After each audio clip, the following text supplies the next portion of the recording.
This is an SABC News presentation.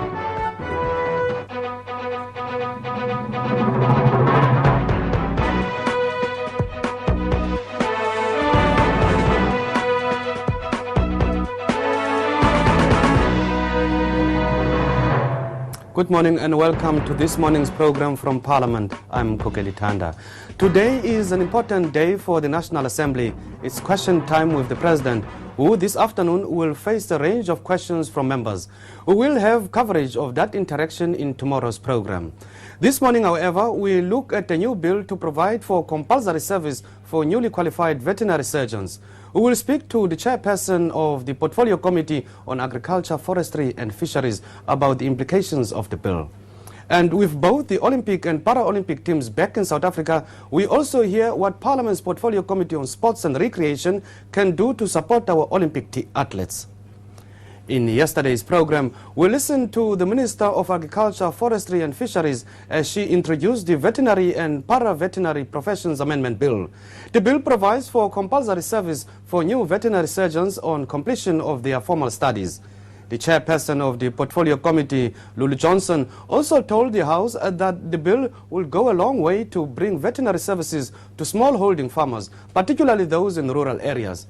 Mr. Johnson joins us now to talk about the bill and its implications. Good morning, sir, and welcome.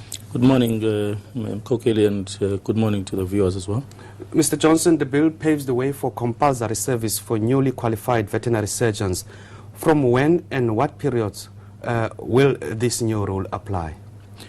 We're looking at the application of this law in the year 2014. With the passing of any legislation, that is followed by the introduction of regulations. That is done by the ministry or the department. As we speak now, the law has since been passed by the National Assembly and it goes through to the National Council of Provinces. When it becomes law, just how many new vets will be deployed according to this program? Well, the numbers, they vary, depending, of course, who passes at any particular given time at any college. But you're looking at a scenario, more importantly, that talks to a compulsory service for any qualifying vets to go out there and do some work as part of a voluntary program. Now, this program is a program that is inspired by our history, where in the year 1952 you had your Defiance campaign, where volunteers would have been out there led by the Commander-in-Chief of Volunteer-in-Chief Nelson Mandela, all aimed at engaging in programs that brought about the current freedom that we are enjoying today. But where is the greatest need as we are talking now? The greatest need you find is in the rural communities. Currently today in the cattle farming field, your communal farmers that you have today in our country who are black by and large, they constitute almost 40% plus of ownership of the cattle. Very interesting enough, you only have 10% out of that goes into the beef industry. The 90% really is coming from your white commercial farmers. And what accounts for that by and large is the fact that you have those farmers who are not supported in any way by our own veterinarians. Yes, what impact has a lack of veterinary services had on smallholding farmers? Did they suffer losses or reduction in production or, say, dairy products? It's a combination of all of those. That loss, especially also with regards to the mortality rate of your animals that you have in our country, precisely because you do not have and you haven't heard in the rural communities our veterinarians that go out there and assist those farmers, working, of course, in tandem with your OBP on the support biological product. Yes, we know some vets would rather prefer to deal with smaller domestic animals rather than cattle, goats and horses. Will they be able to make some preferences when it comes to deployment? That would be more of a matter that the state will have to, especially also in those regulations. So the preference really, I think as I said earlier on, it is time that we find ourselves in the country where there's those volunteers will have to assist, especially our communities in the rural settings. If we could hold it there for a moment, Mr. Johnson, we have a sound clip from you and the Minister in yesterday's program. But let's also listen to this clip from the DA Shadow Minister of Agriculture, Forestry and Fisheries, Mrs. Annette Steyn. She pointed out that the 2,500 registered veterinary surgeons in South Africa, 250 of them were employed by the state. Only 250 practice in rural areas. Mrs. Steyn agreed with you, Mr. Johnson, that the bill would improve veterinary services in rural areas. Let's take it. It costs the state 1.6 million rand to train a vet.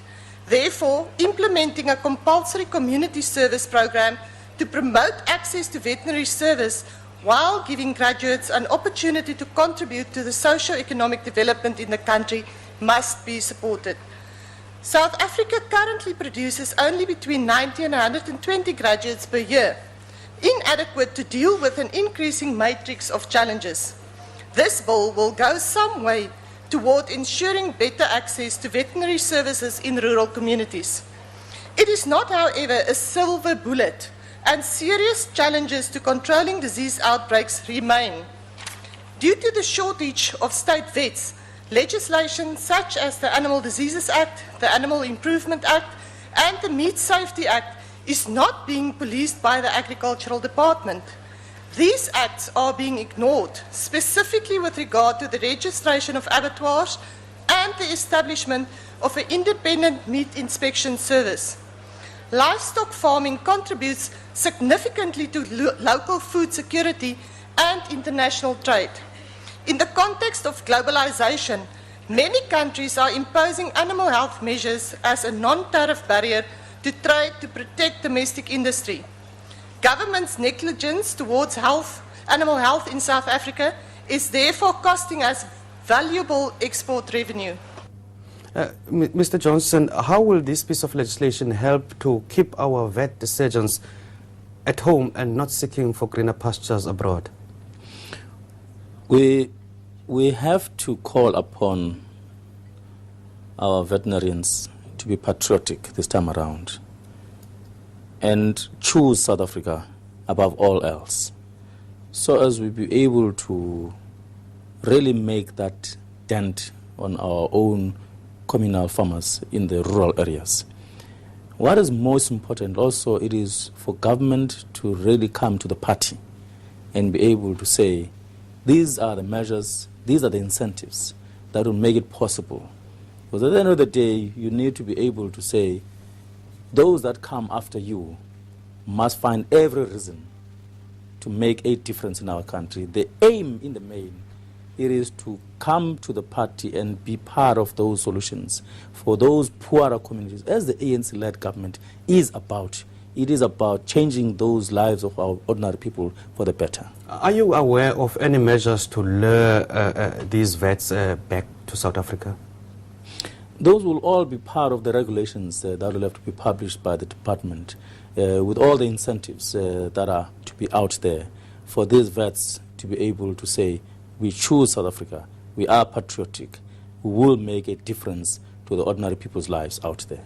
Mr. Lulu Johnson is the chairperson of the Agriculture, Forestry and Fisheries Portfolio Committee. Sir, we've run out of time. Thank you very much for coming.